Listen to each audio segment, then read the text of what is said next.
Okay, folks, Babbage and Nader, we're back in Long Dark. Just doing a short stream tonight.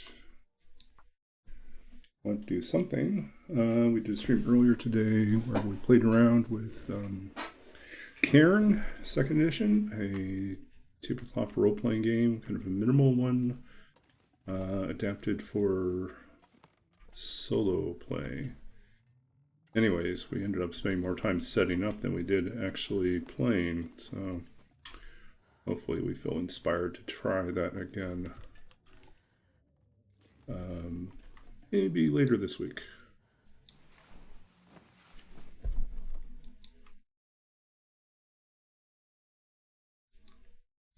Okay, let's see. A little bit about myself and our current challenge.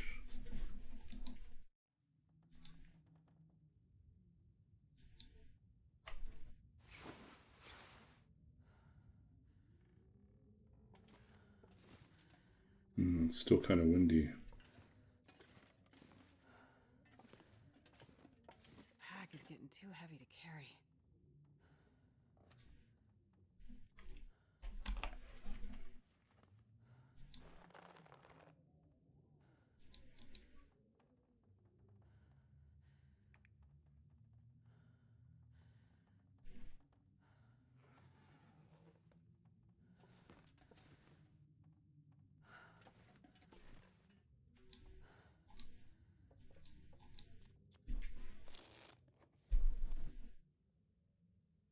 God, I'm starving.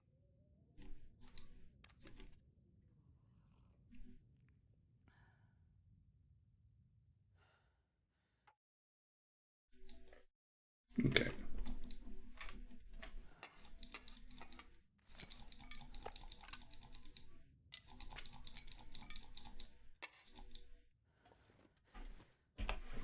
Actually, we don't need all the scraps, so we can dump that. I can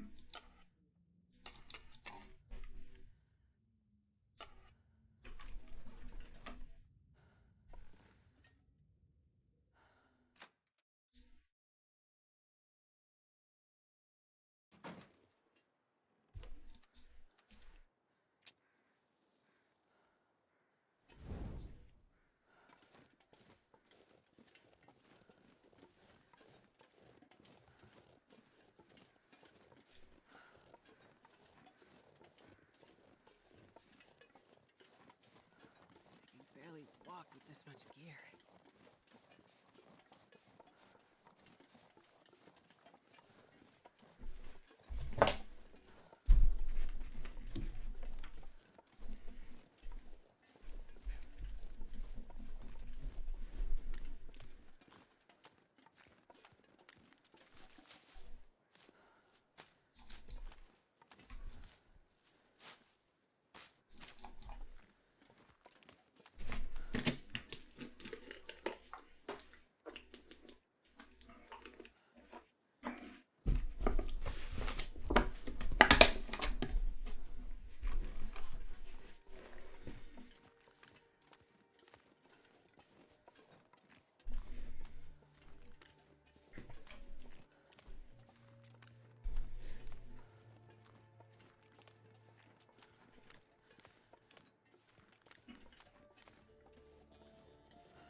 Let's see what's over there.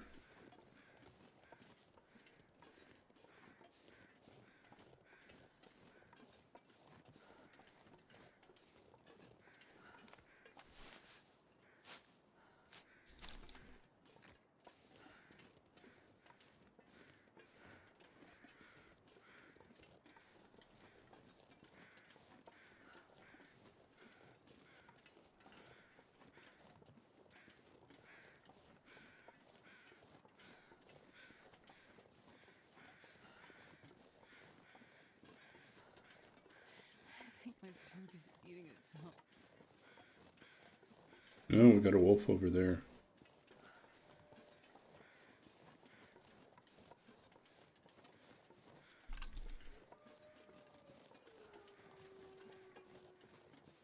What we really want are feathers.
Okay, just pushing on. Well, it's like an earthquake. What's going on over there?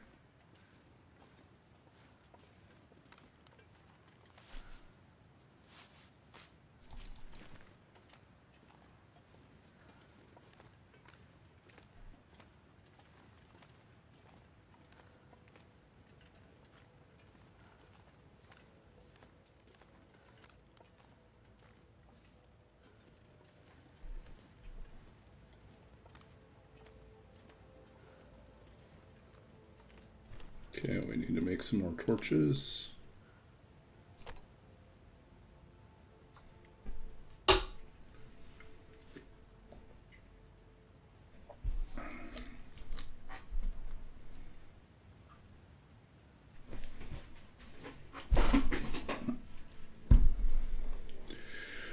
Oh.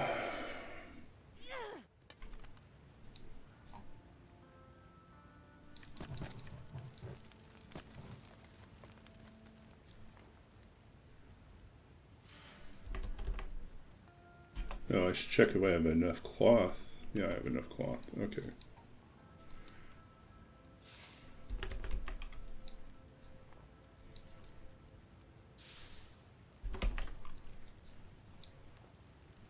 Oh, that's terrible.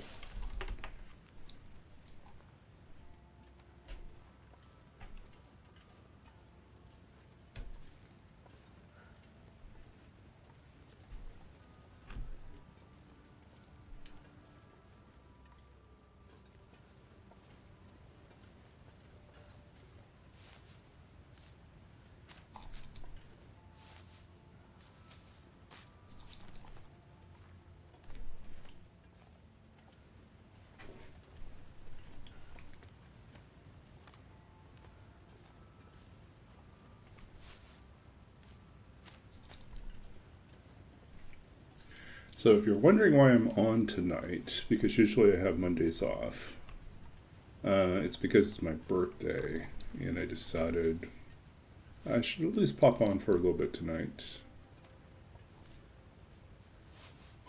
Let's see who wants to stop by. Wish me birthday greetings. But I should be on tomorrow night as well, so we'll see you. We'll see you soon, one way or another.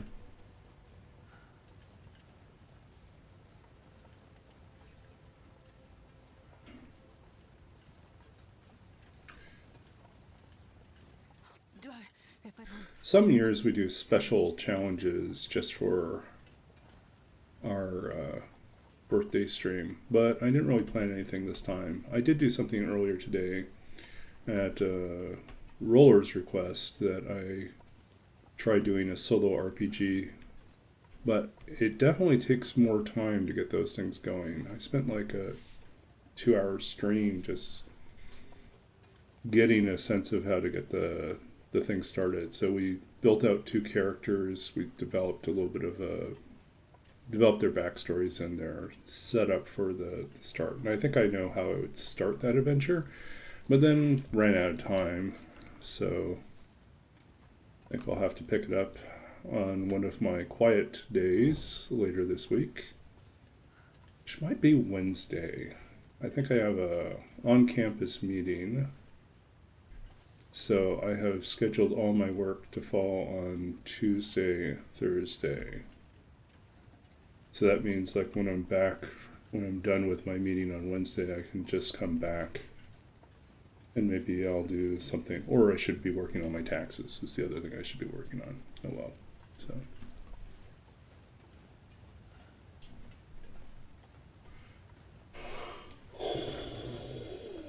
Ooh.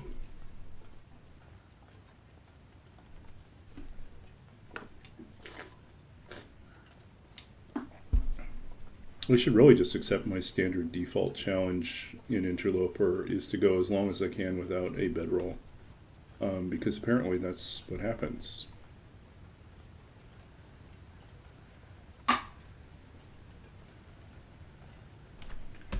Here I am pushing day 20, still no bedroll.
Yeah, I ended the stream because it was time for the phone call from my mother to wish me a happy birthday. So I was like, okay, I guess we'll just have to wrap up there. So I don't know. We'll try again later this week. I was saying earlier, I think Wednesday I'm going to have a relatively short day of work. The biggest hassle is I have to travel into campus and travel back. So if I'm lucky and catch the buses at the right time, won't be too bad. But otherwise, could take me extra time. I'm not going to be able to carry this load for much longer. But it's the middle of the day, so it shouldn't be too busy.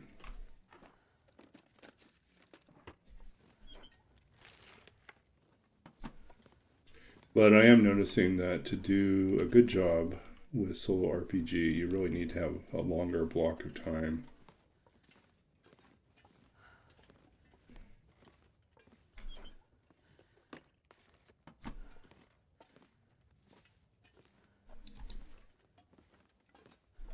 Okay.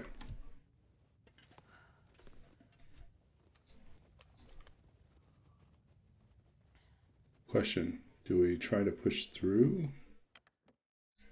We plan on building a snow shelter.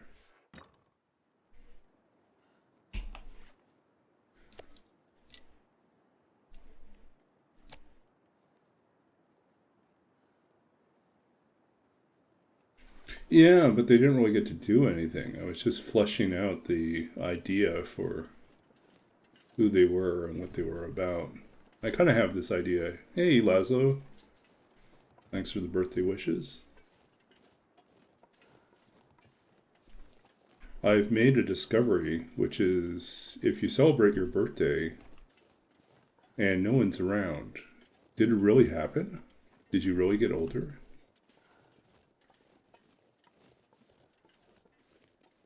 This pack is getting too heavy to carry.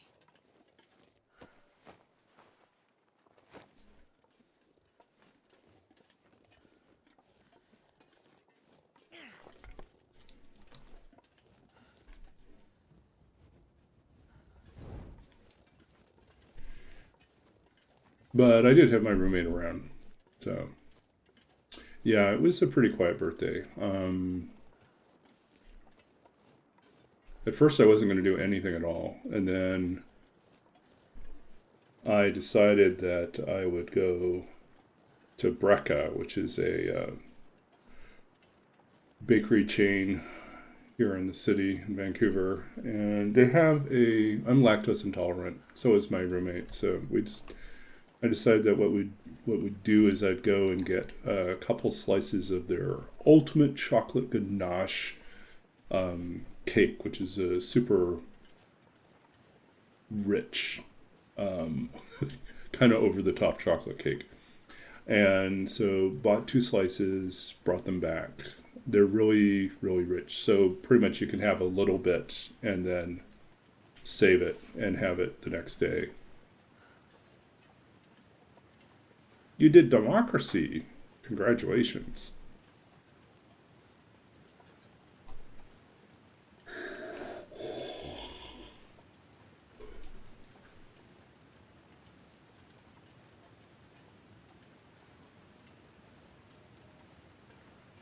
So yeah. So, chocolate cake with my roommate at 8 p.m. And they were kind enough to supply 2 candles. So it was an official birthday cake because it had candles on it. Right? That's all it takes.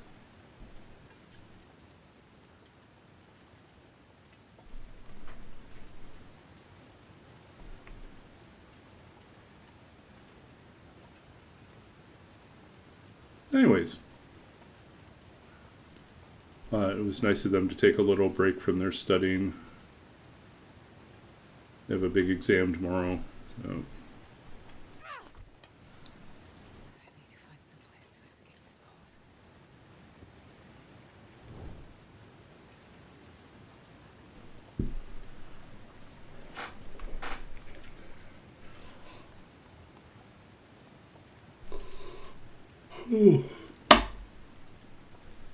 Tell me about it. My yeah.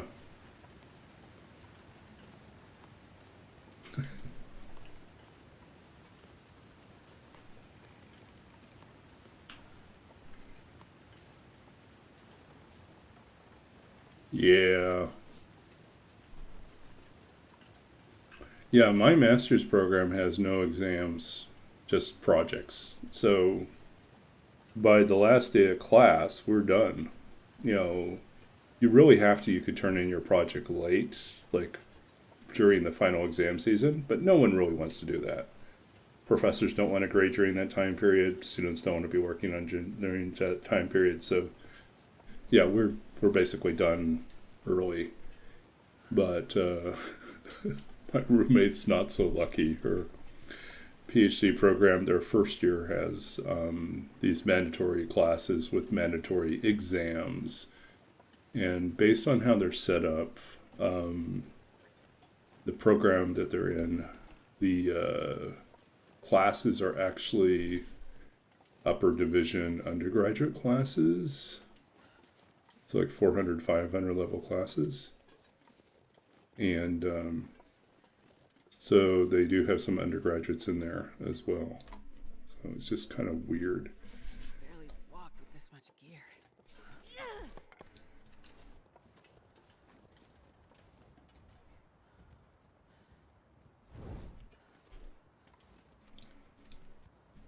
Okay.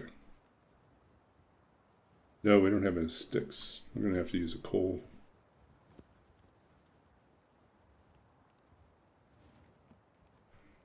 Come on, little fire. Come on.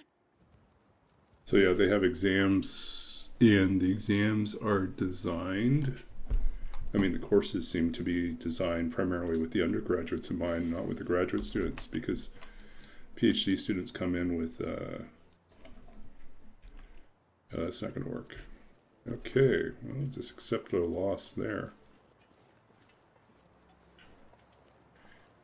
But yeah, they come in, so they were saying that the undergraduates sometimes are better prepared because they've had multiple semesters with these professors, know how they tick, know what the exams are likely going to be like, whereas the PhD students, this might be the only class they ever take with this professor, so they have no idea what they're going to be like. And they don't have the benefit of like having been prepared through multiple classes to take this upper division class. They're just kind of thrown in with the expectation that everyone had exactly the same preparation, which they don't. So it is kind of unfair.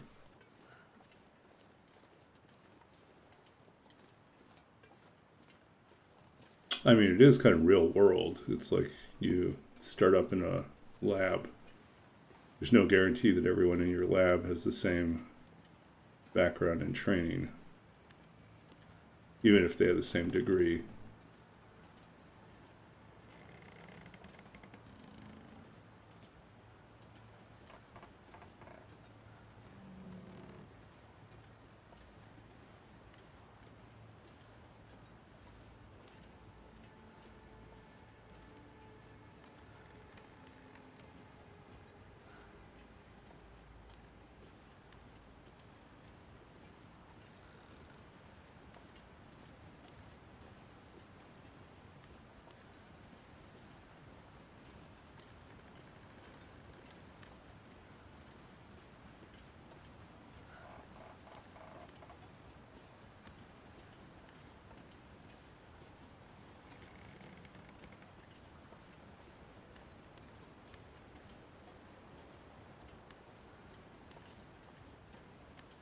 Yeah, exactly. And they're different specialties as well. So yeah, and then on top of it, they're also during that same first year of their PhD, they're also TAing classes and also doing like full shifts in the lab. It's just like, how do they live?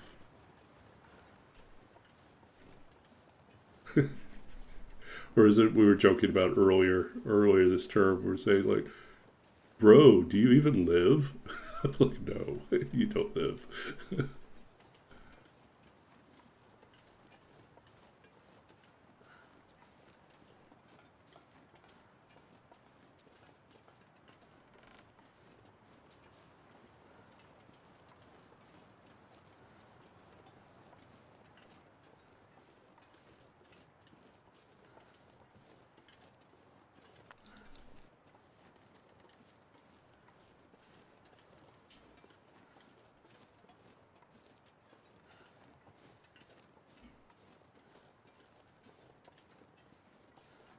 I sense our problem here is twofold. One, we don't have a bedroll. Two, we don't have enough sticks.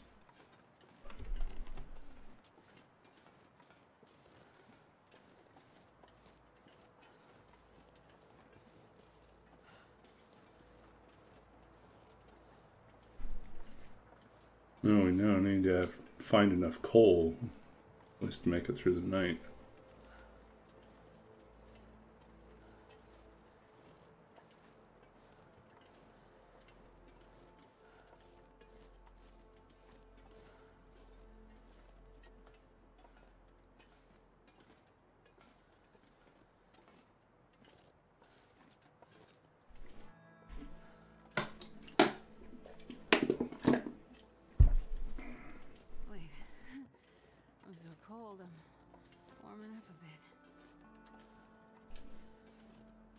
No, we don't. We're really low on crackers. You learned how to set up a proxy server to connect to another proxy server, set up a CERN so your Linux boxes can crunch numbers and simulate future tests on. Oh, very cool. Wow. That is pretty cool. Yeah, one of my goals for this week is I've got to learn enough about AWS. And I have to troubleshoot why I'm having some network issues with it. But yeah, I need to learn enough about AWS to set up these Dockerized this Dockerized application for testing. So that we can actually get to the real project, which is writing a AI agent or AI chatbot to integrate with the main application. So.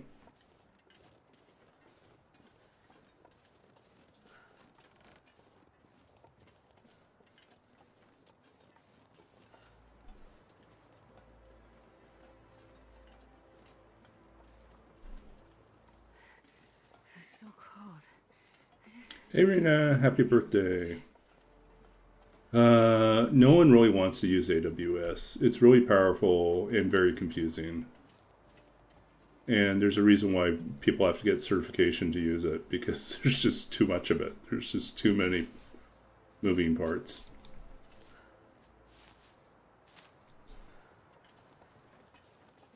I mean, I get it. It's kind of cool, but it's also too much stuff.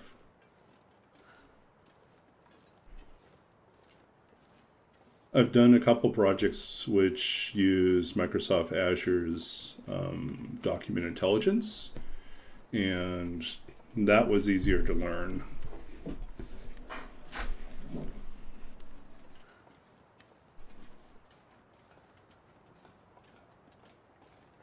Yeah, no, it is totally. It's totally how it works.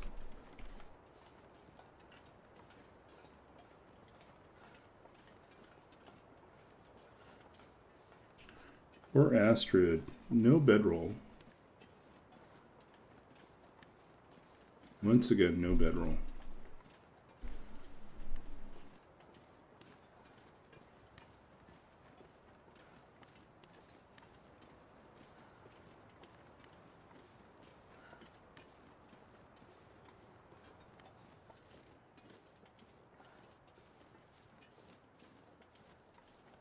Okay, see you in a bit, Laszlo.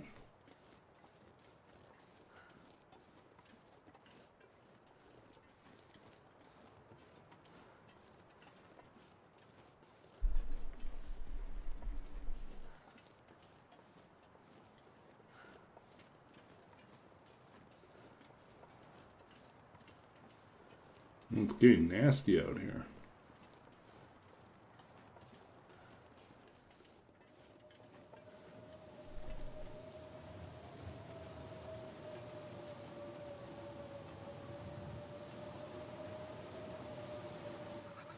I've never felt so cold in my life.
Oh, there's another hammer. Talk about useless things to find here.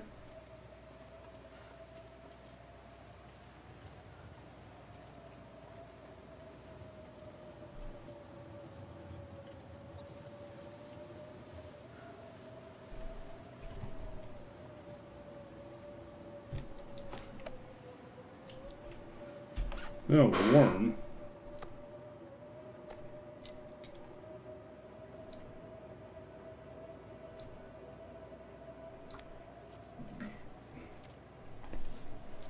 Yeah.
Come on, little fire.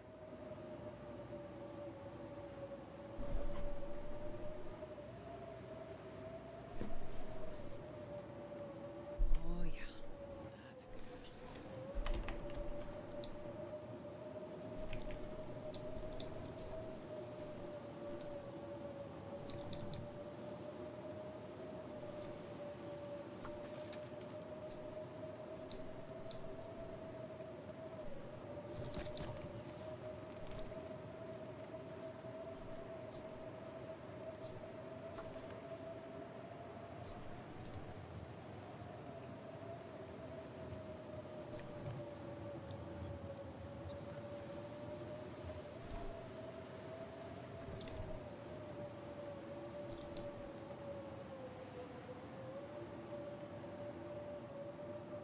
Hey, Mr. Vans, welcome in.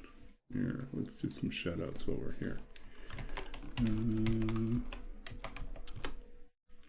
think we've done shout-out for Laszlo for a while. We are playing everything.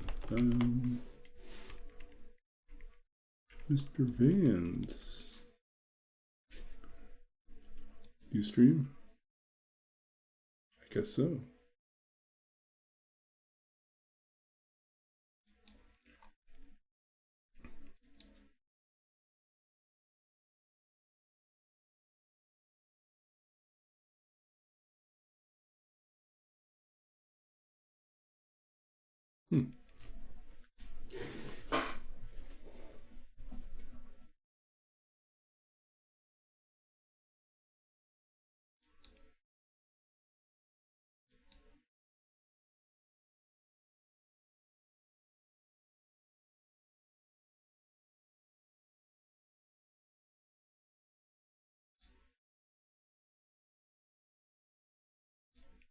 Okay.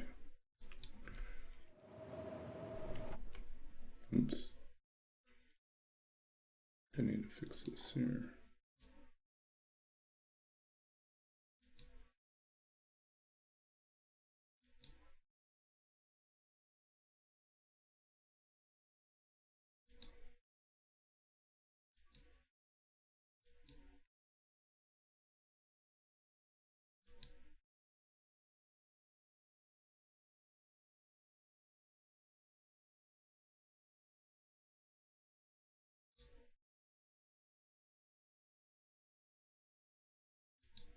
Okay.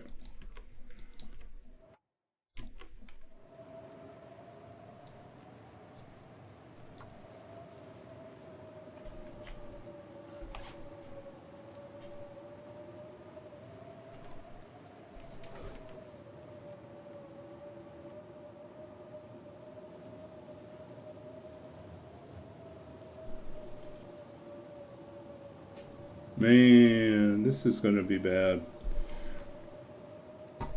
We don't have enough sticks to build a snow shelter in the middle of blizzard. It's a bad idea. I think we're just going to have to wait it out and then go into Mystery Lake in the dark.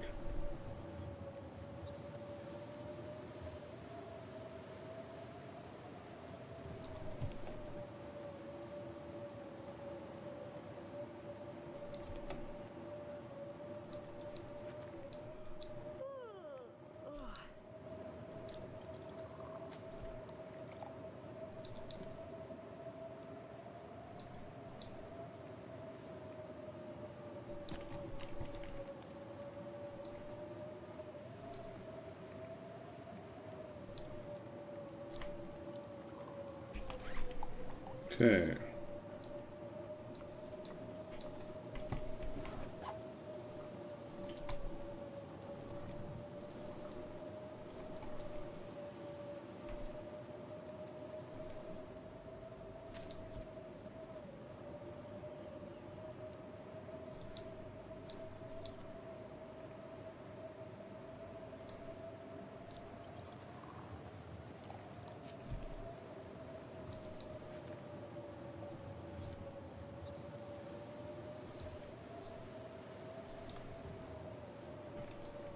Okay.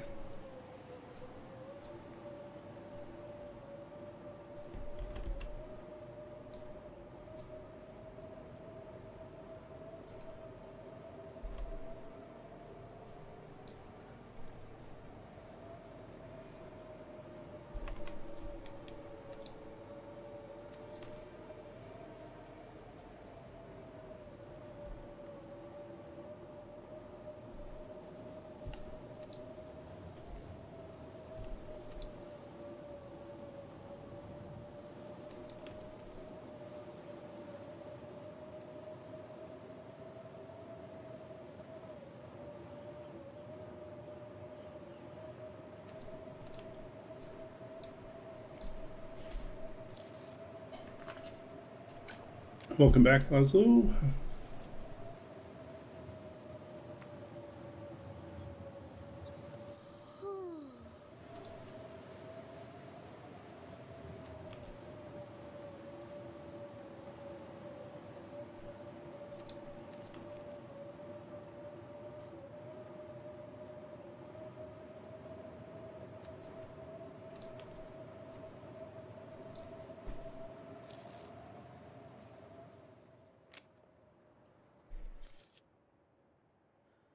Man, I could eat anything.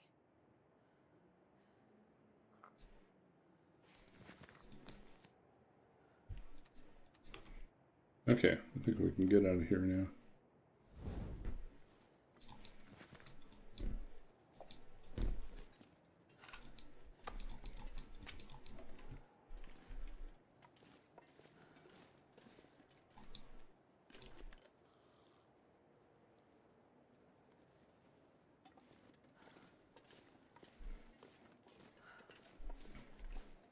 So yeah, other than going out and buying my own birthday cake,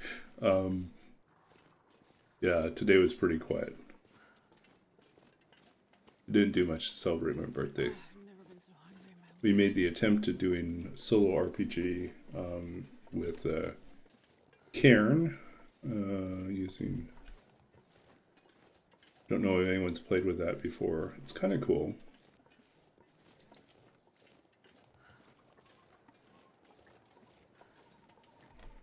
I mean, should I just wait out the night?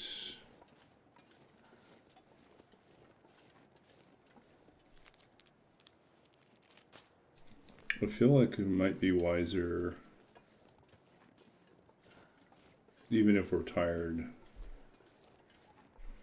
to stay put, because we're so heavy.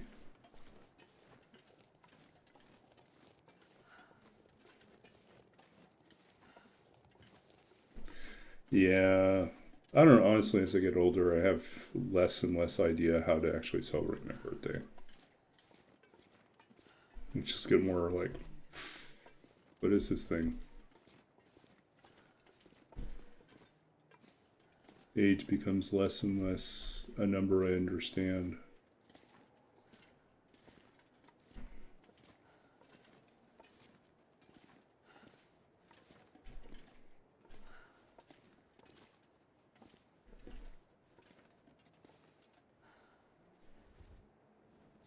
Yeah, we're just going to stay put here.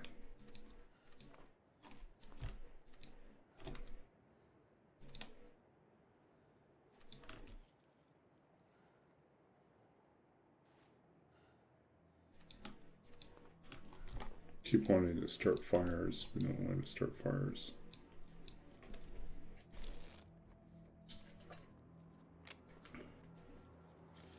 I'd eat anything right about now.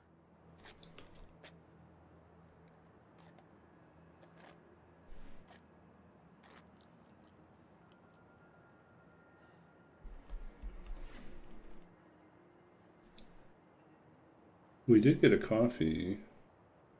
We didn't find a tin of coffee, though.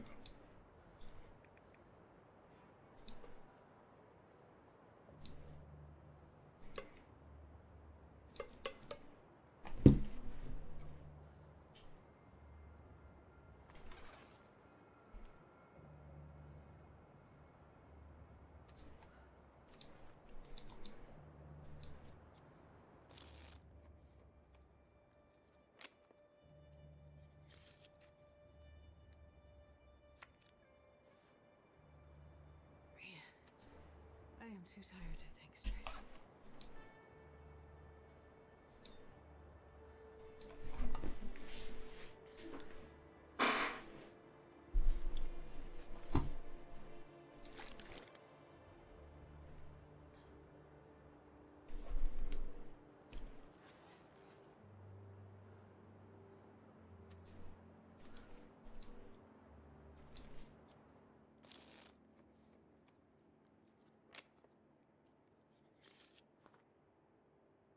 I'm gonna need to eat soon.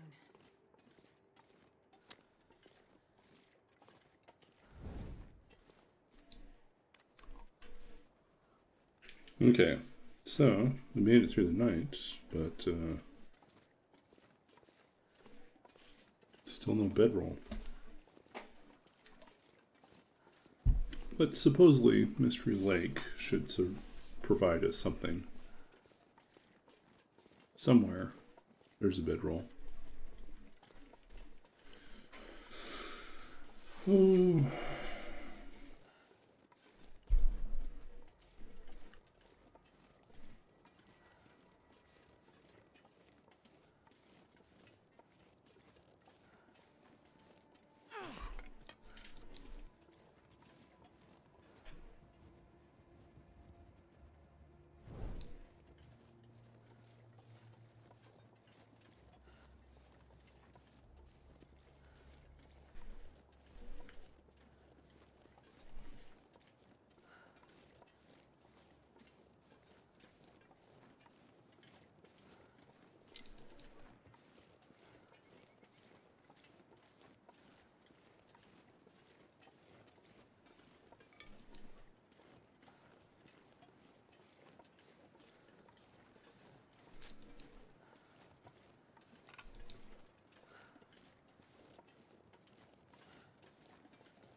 I wonder how long we'll go for. We might do some show and tell. Well, actually, I can show something rawer that I did. Show off a little skill. Okay, let's do this. So, I was saying I was working with Cairn, which is I'll show you. There's the first edition rule set you can get for free. It's very short. Prints up in a nice little pamphlet this size. Very short. So I printed this up a while ago, and then I discovered that they have a second edition now. The second edition has an expanded set of rules that include Player's Guide and Warden's Guide. Warden is the DM. Now, these are longer. Like the Player's Guide is 88 pages long, and the Warden's Guide, which is the Game Master's Guide, is a whopping 192 pages long.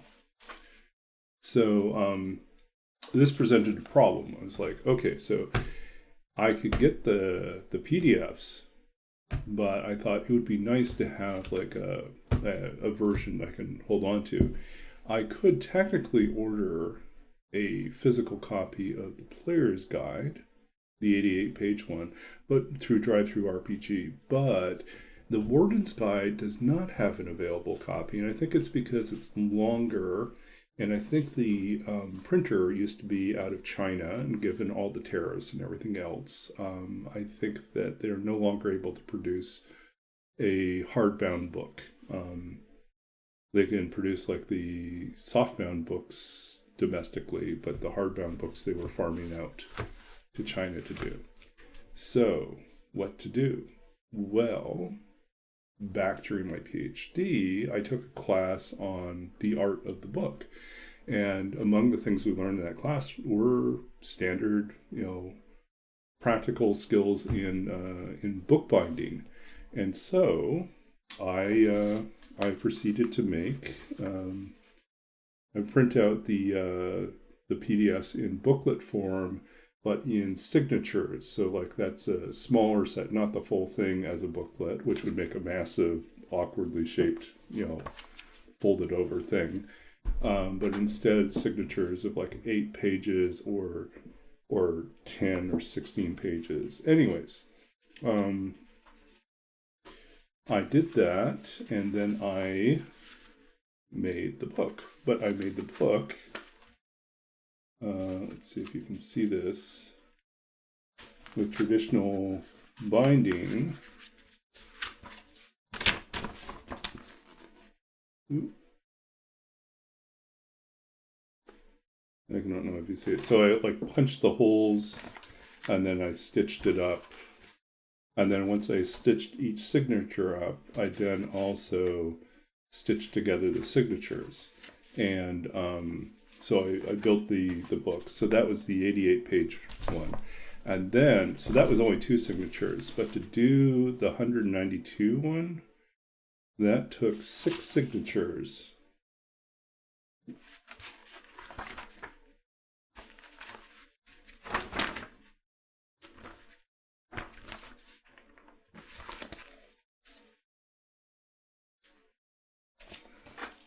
That was a lot more work.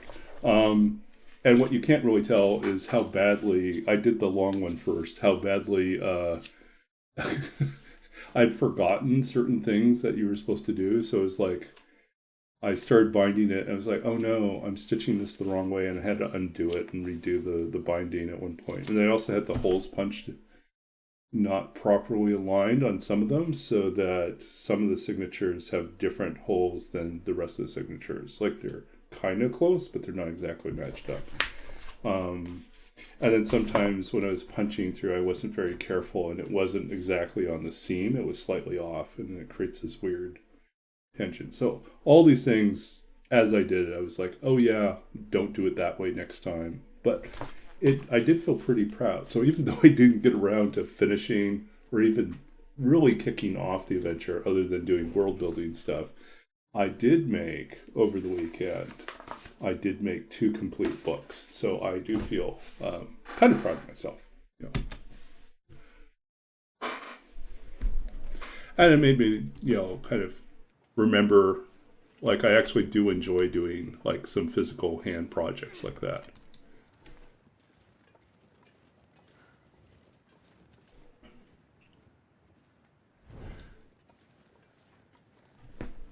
Craft, like doing craft.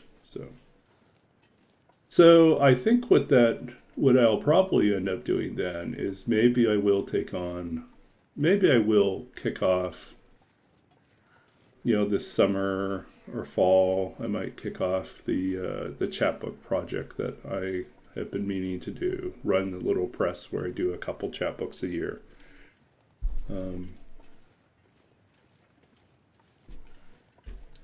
And hand stitch them.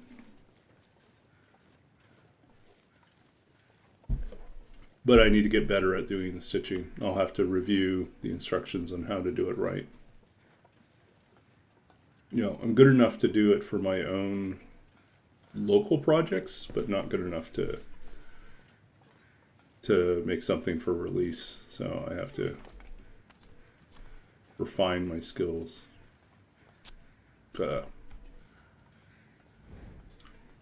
Yeah, I'd panic about wasting a match, except for we have over 100 matches, so there's no problem whatsoever.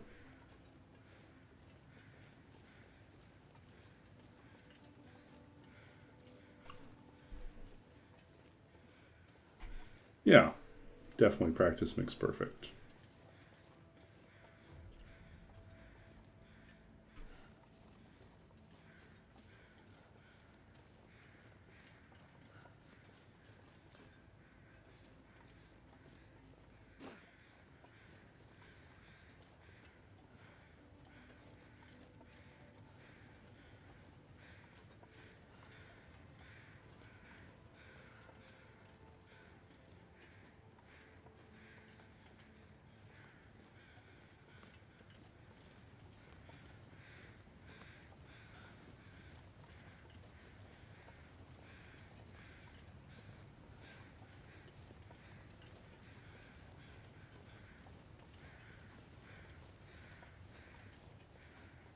Yeah, I do. I mean, there's a lot of things I love about working in libraries.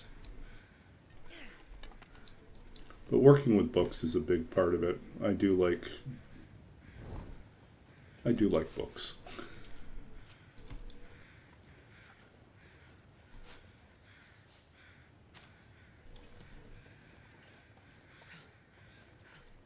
Okay, what do we got here? Where are our feathers? We left them way over here.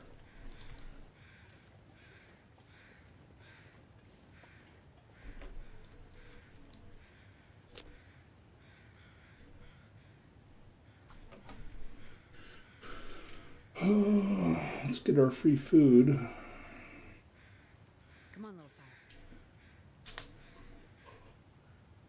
Ooh.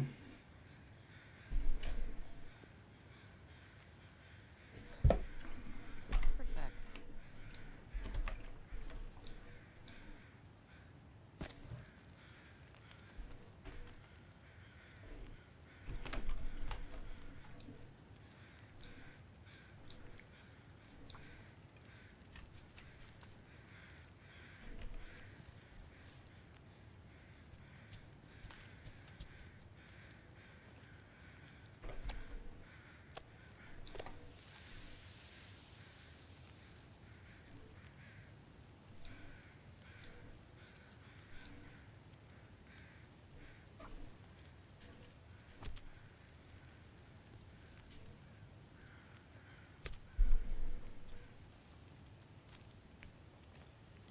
Never thought I'd be dying from starvation.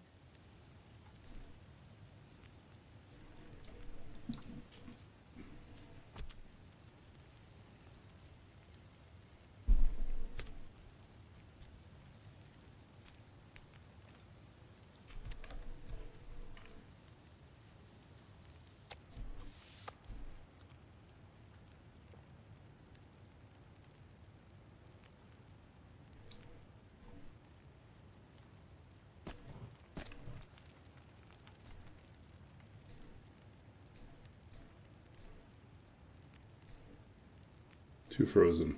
Okay.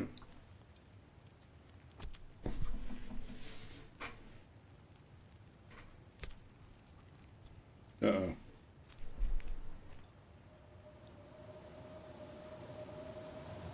Figures.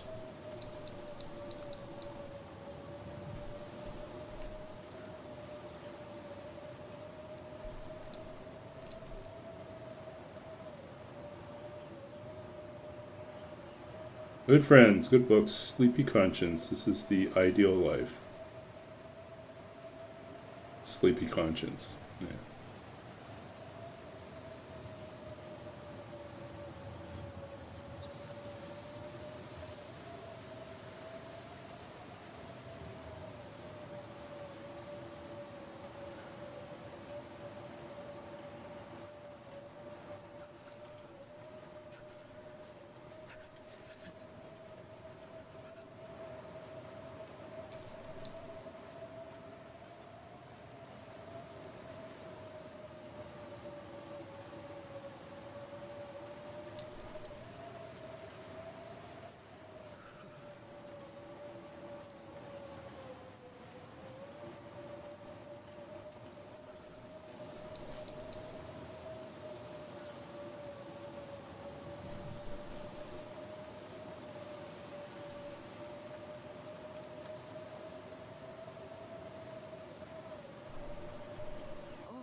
I can't believe this is, I think, the second time we found it here. The hammer is in ravine. Trees. Really? Weird.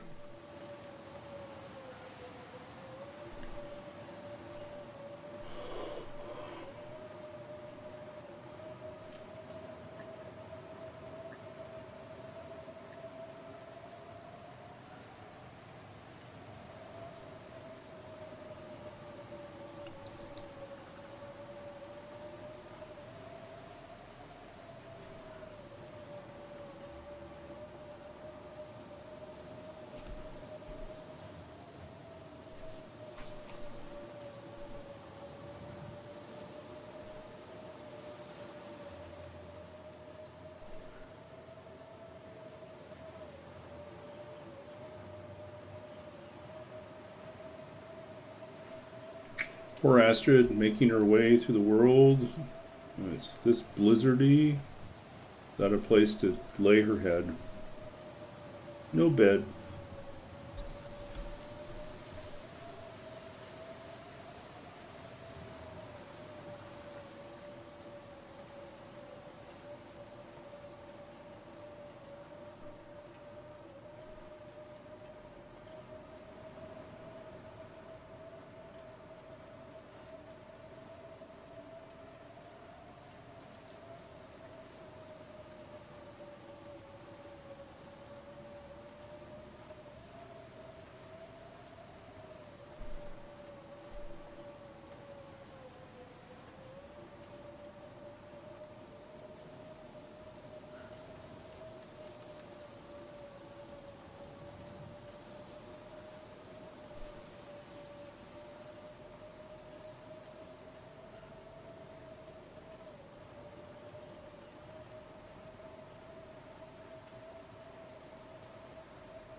Okay, we're almost there. But the cave's going to be cold. Not good.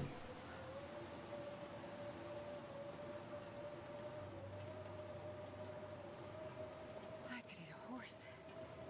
I'd say a lot because I love horses.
Oh, granola bar. I think I can use this.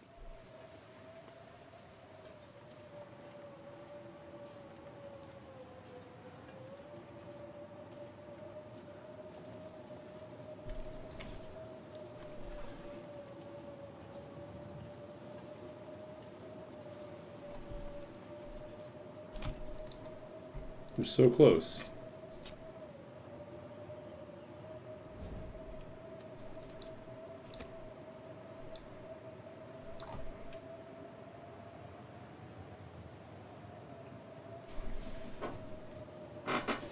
Oh yeah, we really can't do anything about our stamina, our fatigue level, but we can do something about our health.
Okay.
Okay.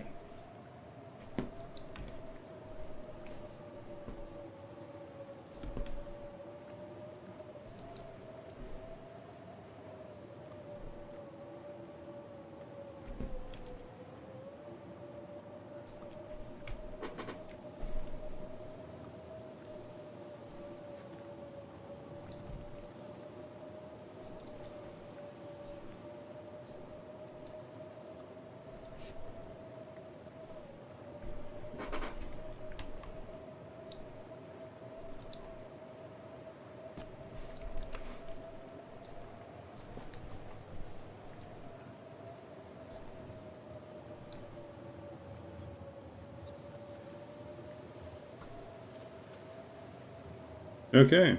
Yeah, it's tea time.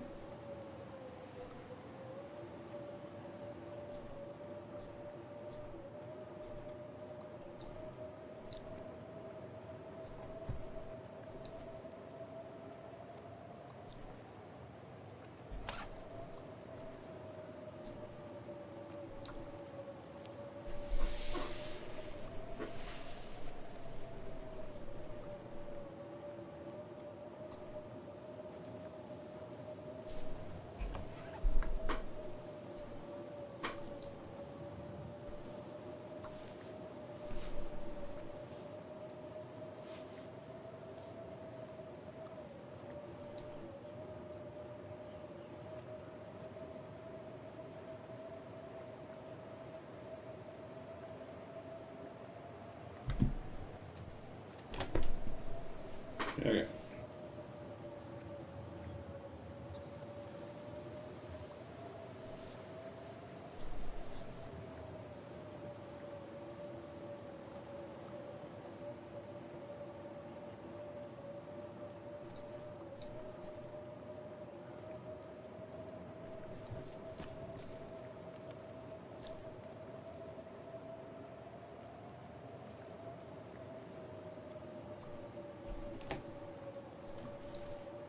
I could eat a horse. Oh boy. Astrid's talking about eating horses again. 21 days.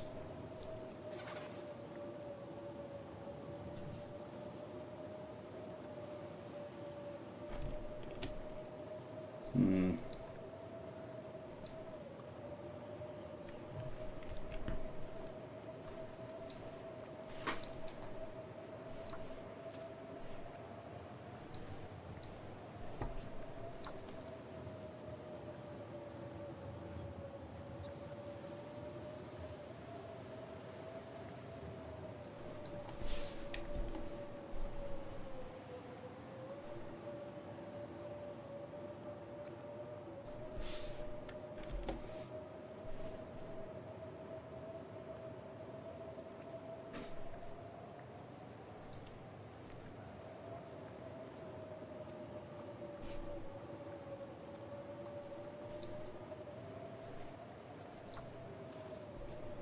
Tribute time.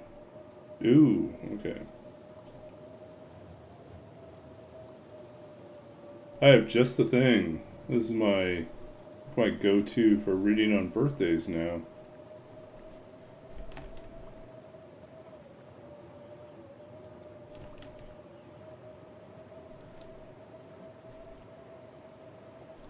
I think I want to read Ulysses. Alfred Lord Tennyson's Ulysses. One of my favorite poems for theatrics, I think. And we're going to have to use our coal just to get through this because it's so cold out there.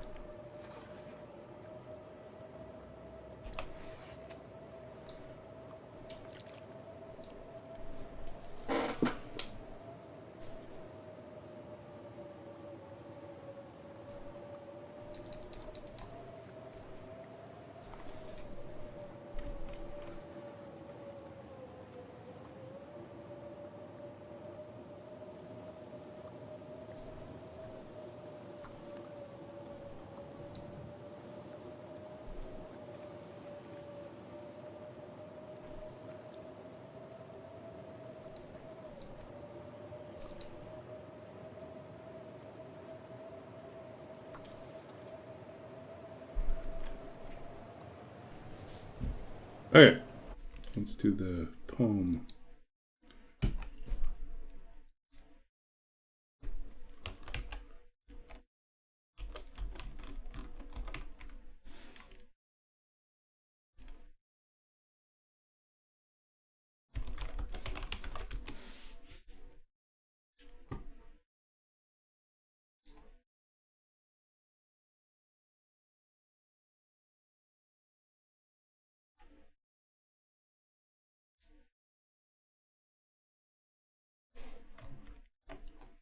Okay.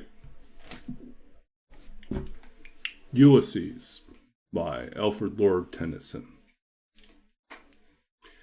It little profits that an idle king by this still hearth among these barren crags, matched with an aged wife, I meet and dole on equal laws unto a savage race, that hoard and sleep and feed, and know not me. I cannot rest from travel. I will drink life to the lees. All times I have enjoyed greatly, have suffered greatly, both with those that love me and alone, on shore, and when through scudding drifts the rainy Hyades vex the dim sea. I am become a name, for always roaming with a hungry heart. Much have I seen and known, cities of men and manners, climates, councils, governments, myself not least, but honored of them all, and drunk delight of battle with my peers, far on the ringing plains of windy Troy. I am a part of all that I have met, and yet all experience is an arch wherethrough gleams that untraveled world whose margin fades forever and forever when I move. How dull it is to pause, to make an end, to rest unburnished, not to shine in use, as though to breathe were life, life piled on life, were all too little, and of when to me little remains, but every hour is saved from that eternal silence something more, a bringer of new things, and vile it were for some 3 suns to store and hoard myself, and this gray spirit yearning and desire to follow knowledge like a sinking star beyond the utmost bound of human thought. This is my son, mine own Telemachus, to whom I leave the scepter and the isle, well loved of me, discerning to fulfill this labor, by slow prudence to make mild a rugged people, and through soft degrees subdue them to the useful and the good.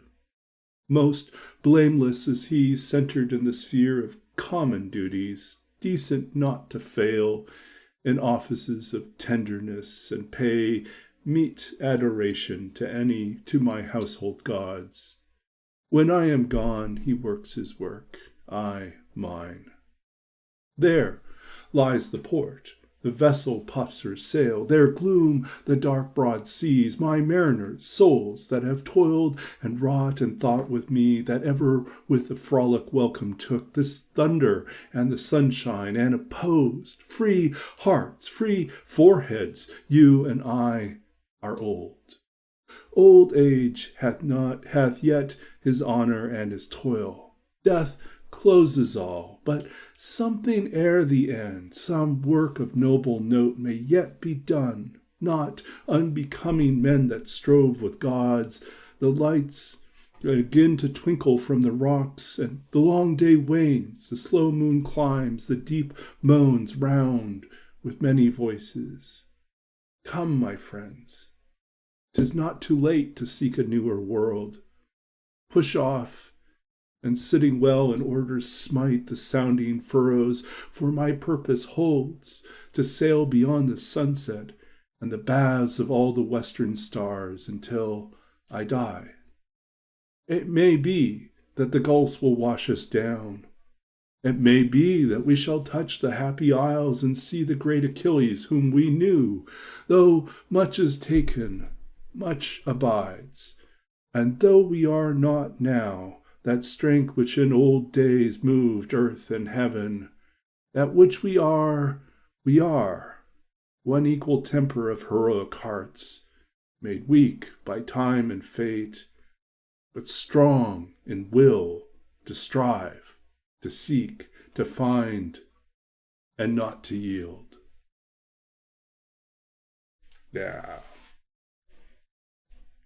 I don't know, as I get older, I really appreciate the poem. And I think about, like, there's Ulysses at the end of his life, stuck in this government position. He's ruling over this peaceful domain, watching as the world becomes calmer and simpler, and thinking, this is not the world I was meant for. I was meant to be out on the oceans. I was meant to be adventuring. Those were my heydays. And how could I sit here just dwindling to nothing? And so there's a part of him that wants to just leap out and go off on this one last adventure, and let his son, who he kind of like, it's a backhanded compliment here, so well loved to be discerning to fulfill this labor by slow prudence to make mild a rugged people. It's like, with soft degrees, subdue them to the useful and the good. Most blameless is he, centered in the sphere of common duty. Everything about him is like domestic and practical. He's like, there is no hero or adventurer in this son. He is good at handling peaceful things, but oh boy, bores me to death. I want to go out there, sail the seas once more. Let's get rid of this Joker. Go away, Joker. Okay. Anyways, we are not quite done, but we are getting there.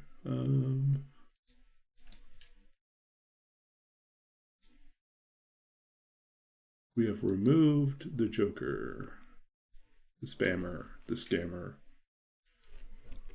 Midnight Blammer. Oh.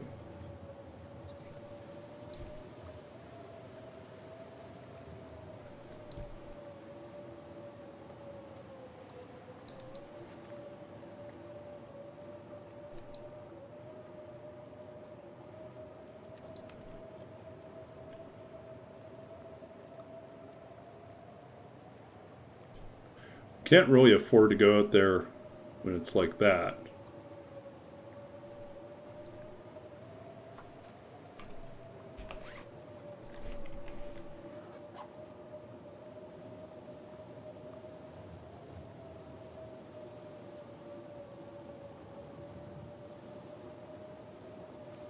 Oh. Thanks. And we're back.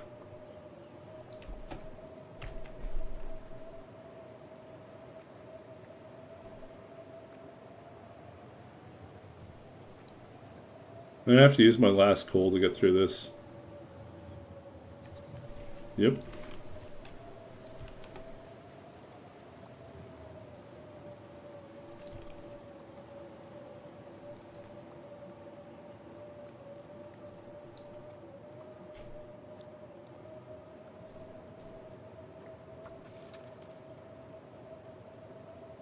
Okay, take care, roller.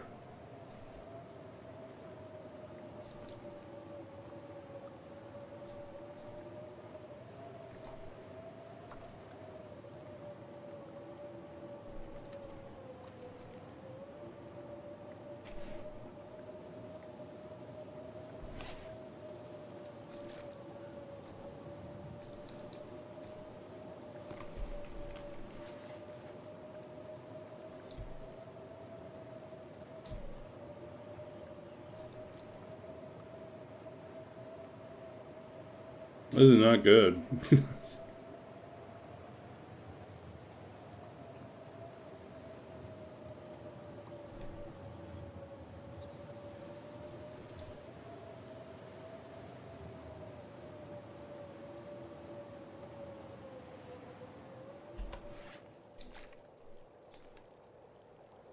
Oh, finally it ends.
Yeah, we gotta get to the trailer. The sun is setting. It's gonna get a lot colder soon.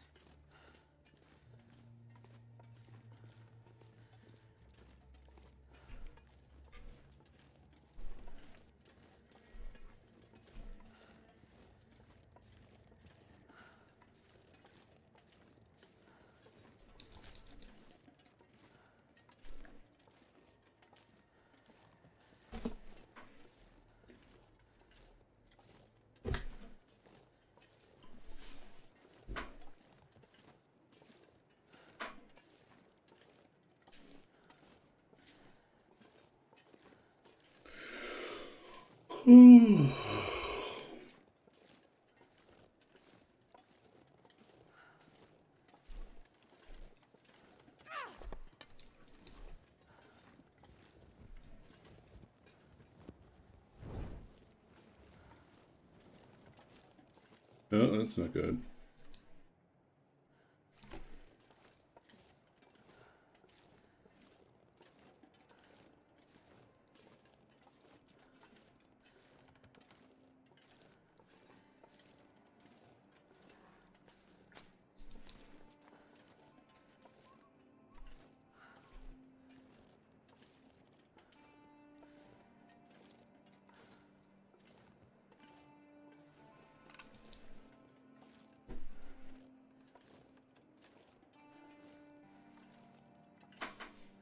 Astrid is so tired.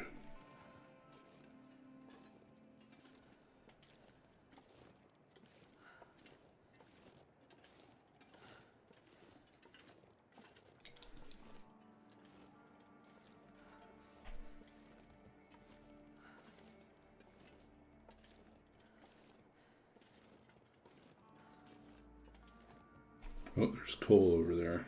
Oh, it's a long walk over to pick up the coal, but we could use it. I could eat anything.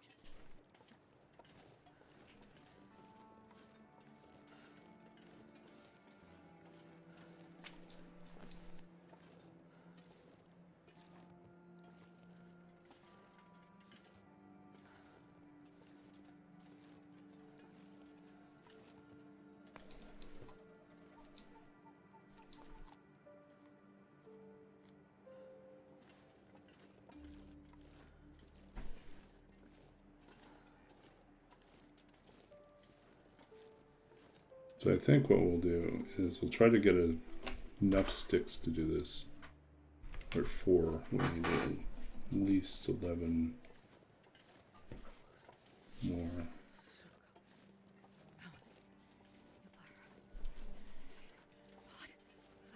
10 more.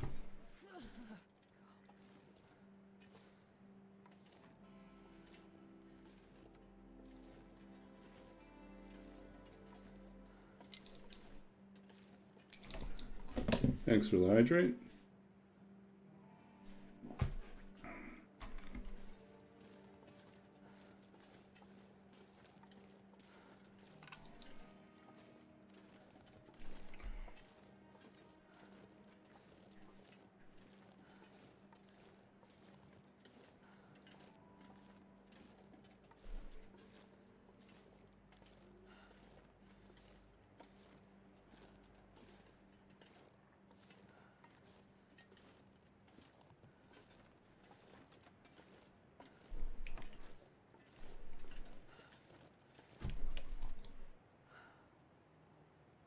Everything cooled down already.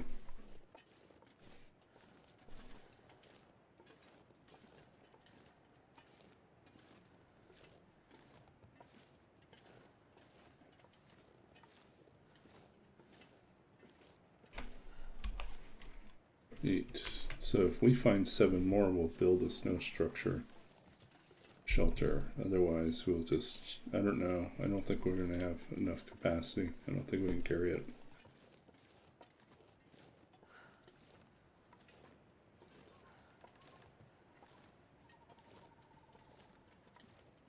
And then we go and find more saplings. Great.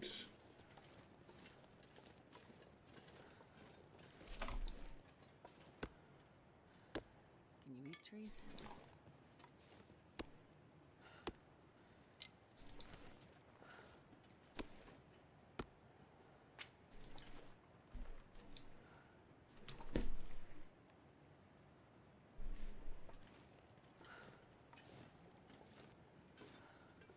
Jeez, this is cold.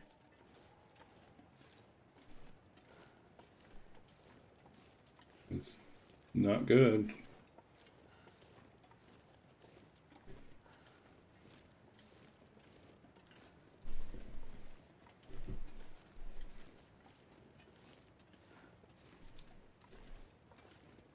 It's a goddamn freezing.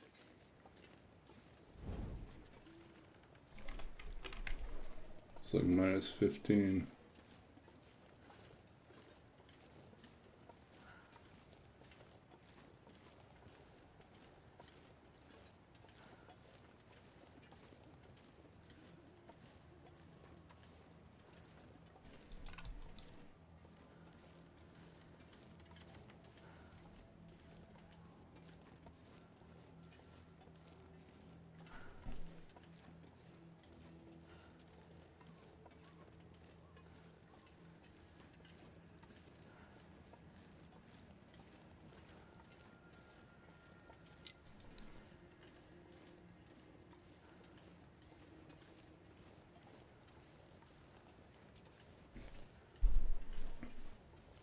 Hey Richard, good to see you.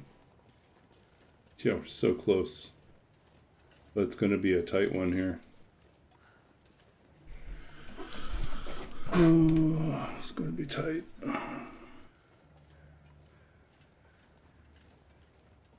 Okay. I think there's no avoiding this. We're going to have to use our 1 coal that we have left that we just picked up to warm us up enough that we can warm up our coffee or warm up our teas and then Oh, I've never been so hungry in my life. consume our way there. Perfect. Otherwise, we'll just take cold damage and die before we even get there.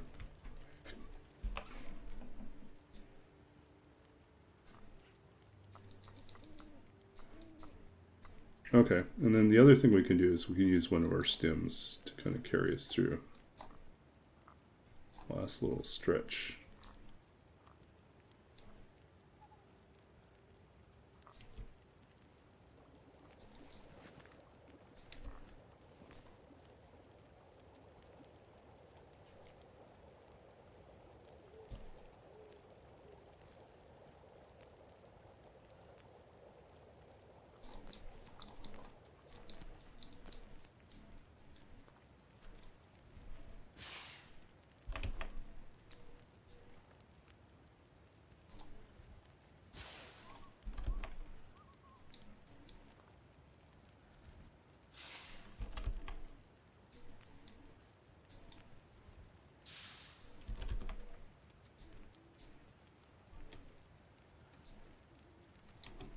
Yeah, 3 stems.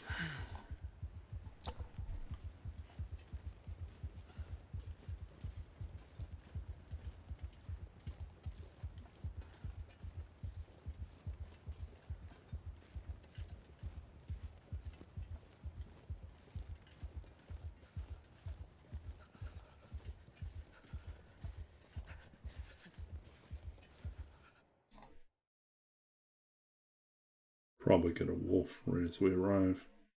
I'm not going to be able to carry this load for much longer.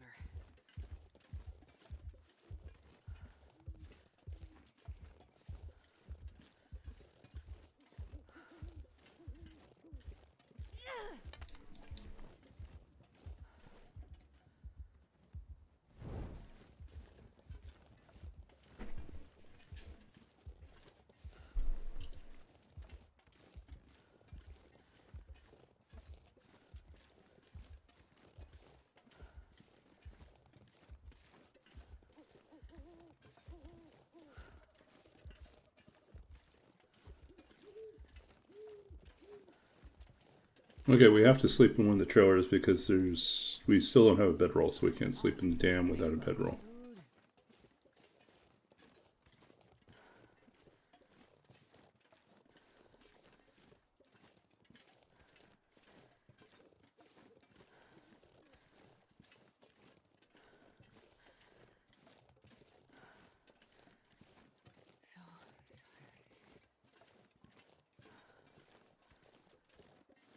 We can do it, friends. We can do it.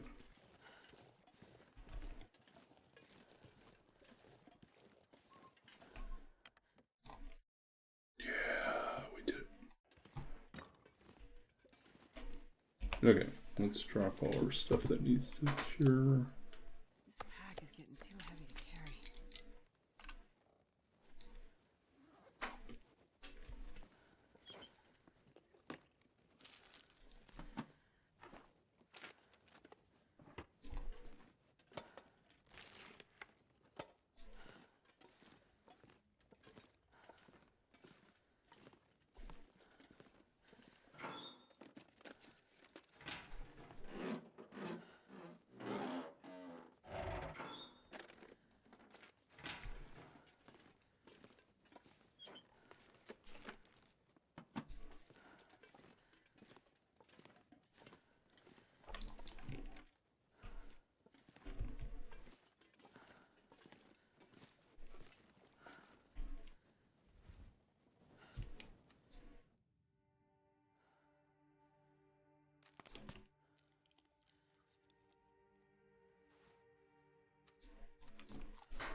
Okay, let's do it.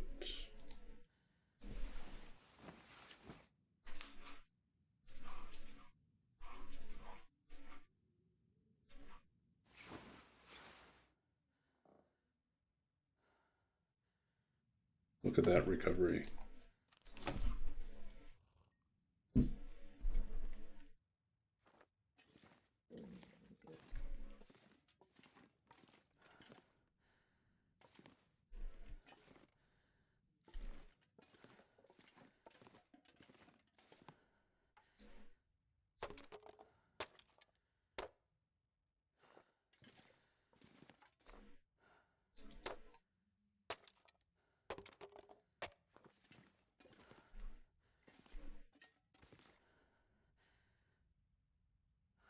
Ah, I'm starving.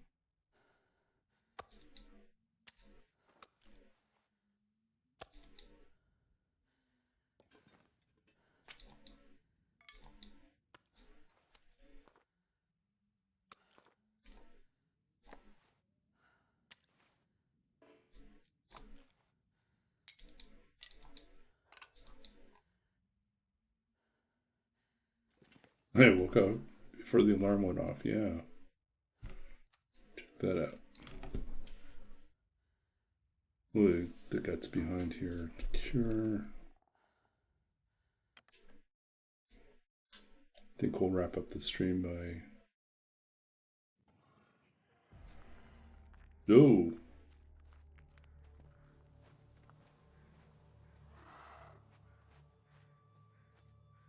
I can barely walk with this much gear. Well, that's unsettling.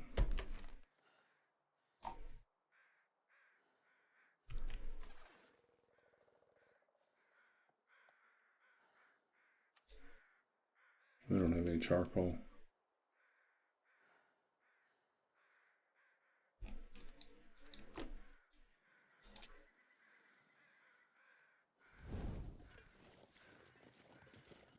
I could eat a horse.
I'm not going to be able to carry this load for much longer.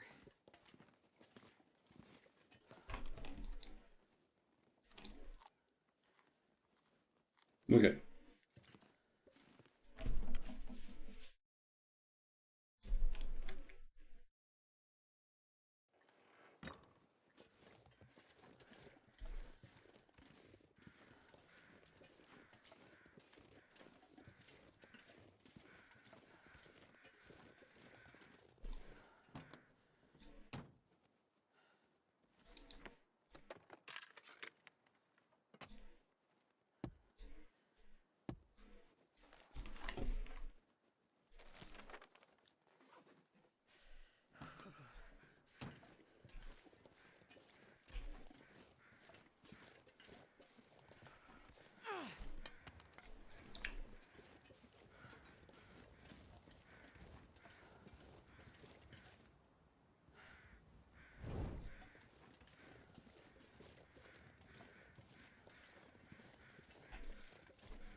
Okay, so we'll sign off as soon as we get to the entrance to the dam. And we'll loot it next time, which is probably tomorrow night. So, I'm trying to think what else is coming up. So, this week I should probably be streaming Tuesday and Thursday nights. I might get a Wednesday afternoon stream as well.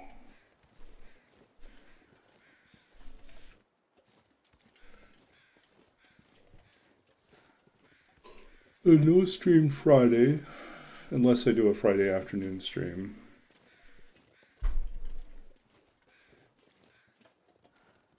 Saturday, I have a friend visiting from out of town, so I'll be busy Saturday night at the night market, Richmond night market.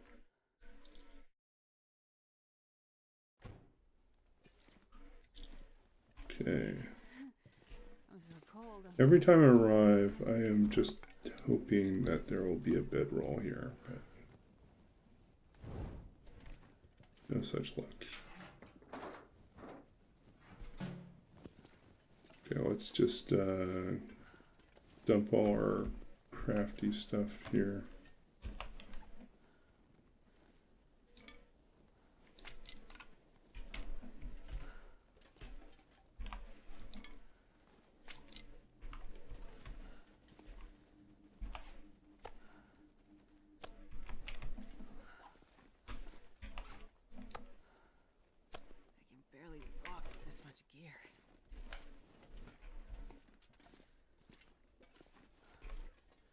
Yeah, we'll worry about this next time.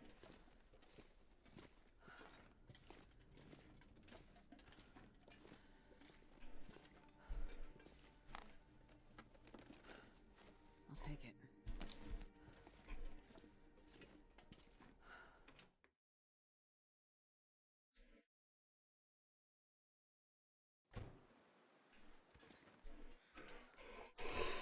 Okay, so we are officially at day 21.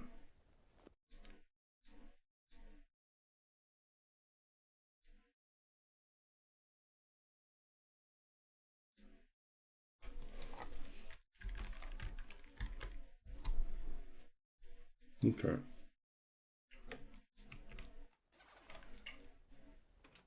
I think that's it.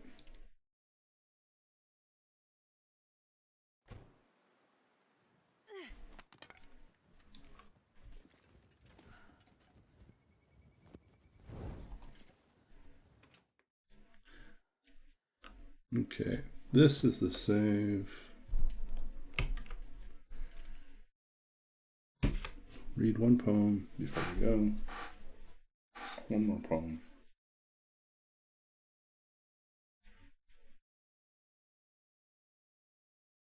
Letter 50. I guess we could do that.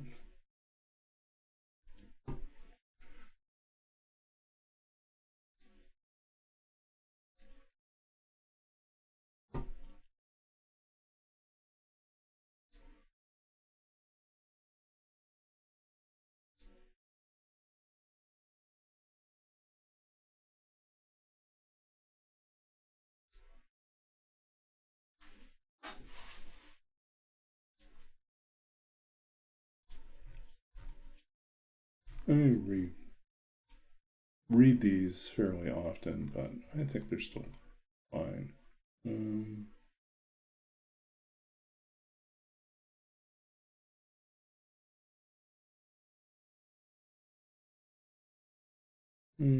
don't know. Maybe we'll do something else.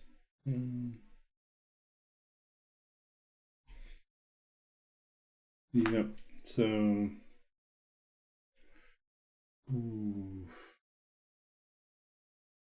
a couple come to mind. Maybe we should go back, read something from The Lost Country instead.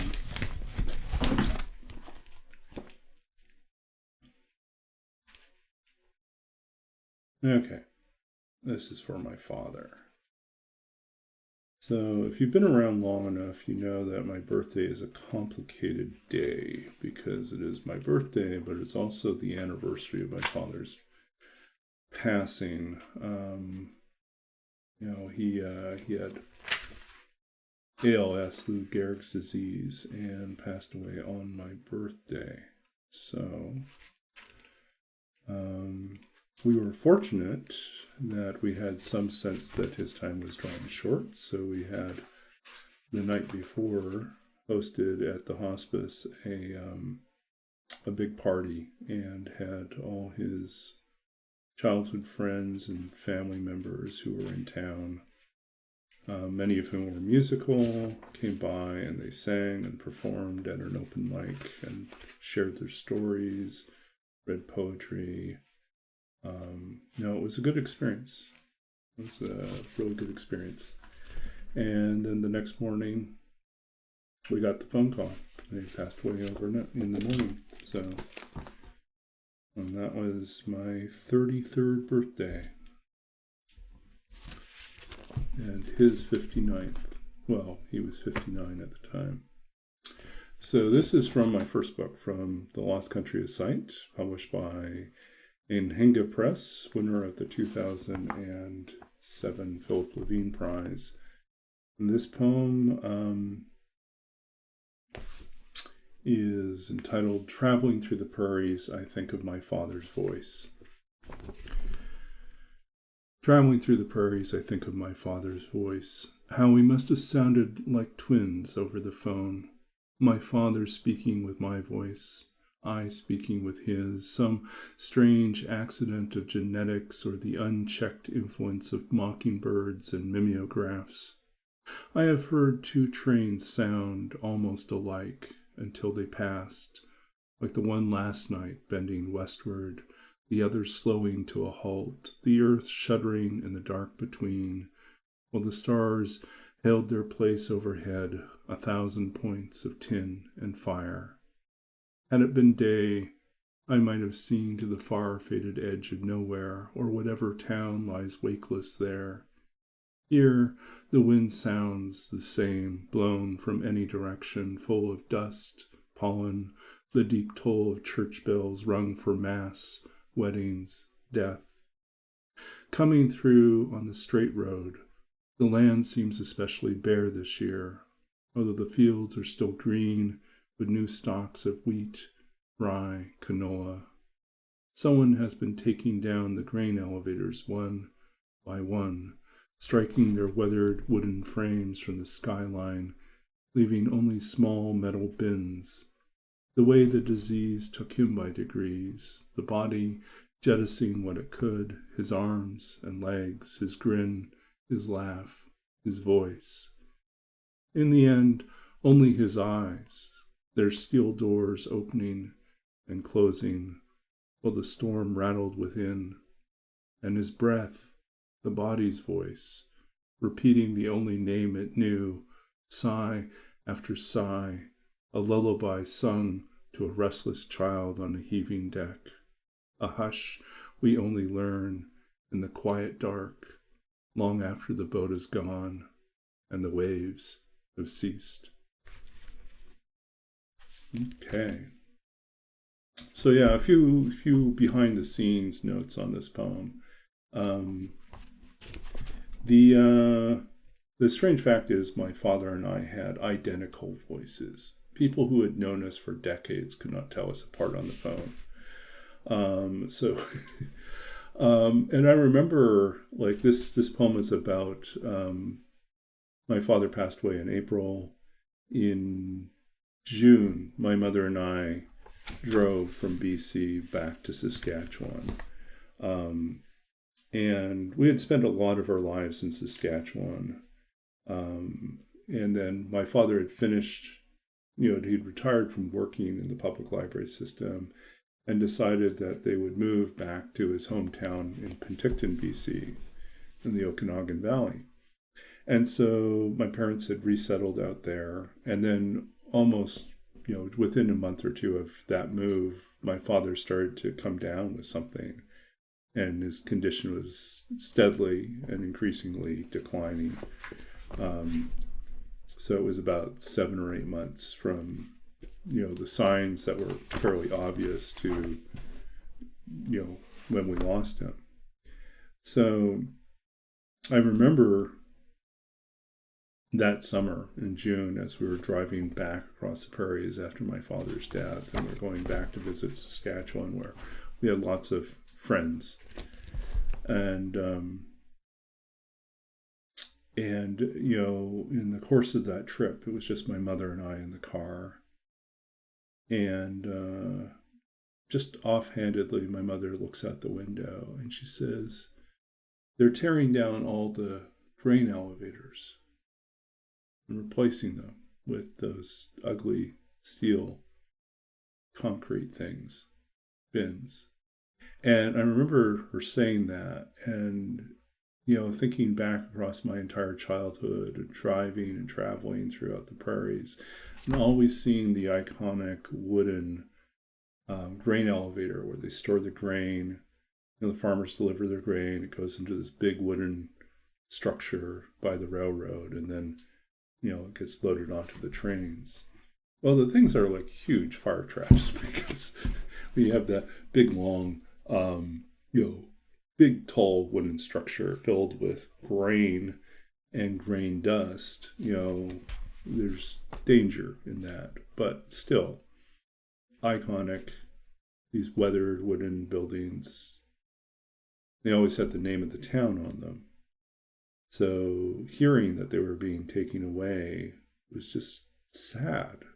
It was just sad. It was like yet another thing that I had always counted on being there, disappearing. And then I realized, as I thought about it, how much that was like my father, and how, this process of transformation and change happens, sometimes slowly and sometimes quickly, and sometimes you wake up one day and it's gone.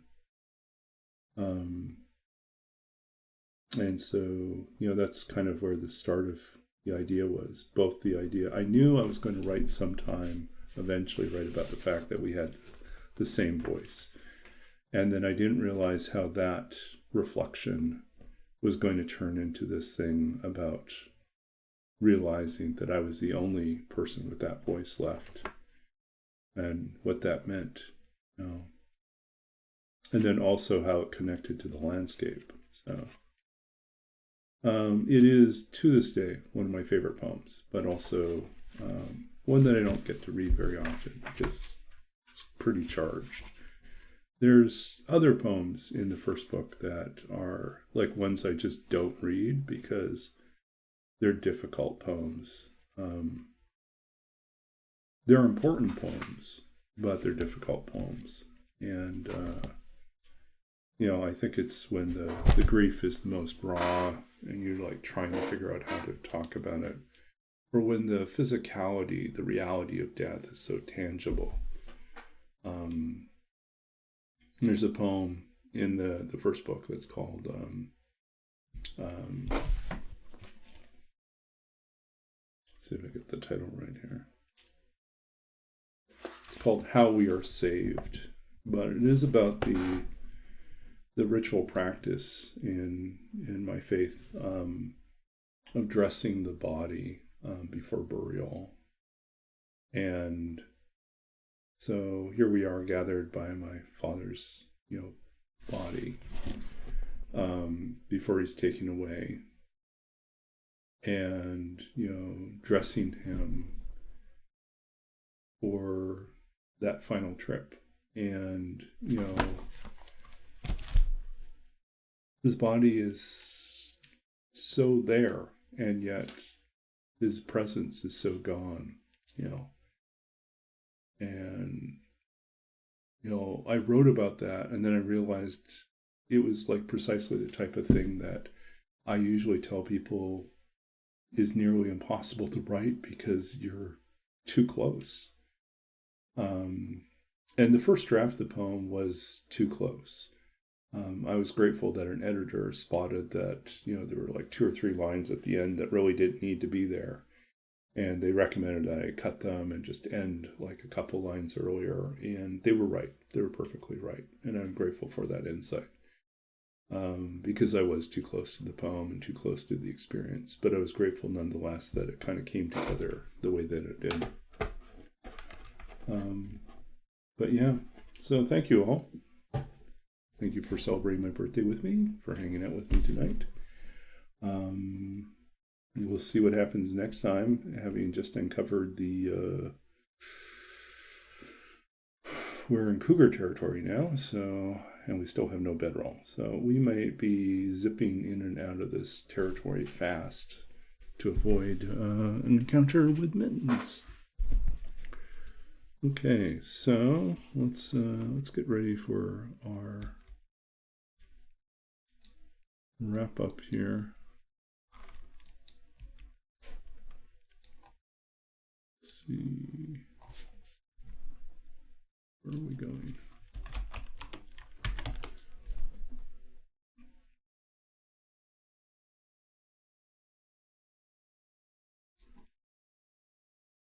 Games and Cookies is up. Okay, let's do that. Oh yeah, it's a deer.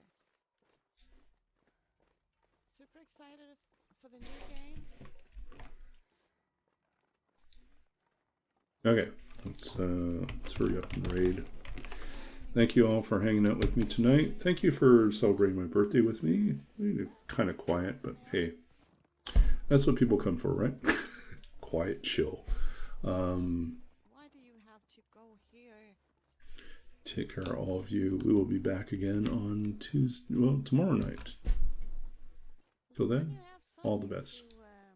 to distract brain with. I have so many games that I need to play that I haven't played yet. Ugh.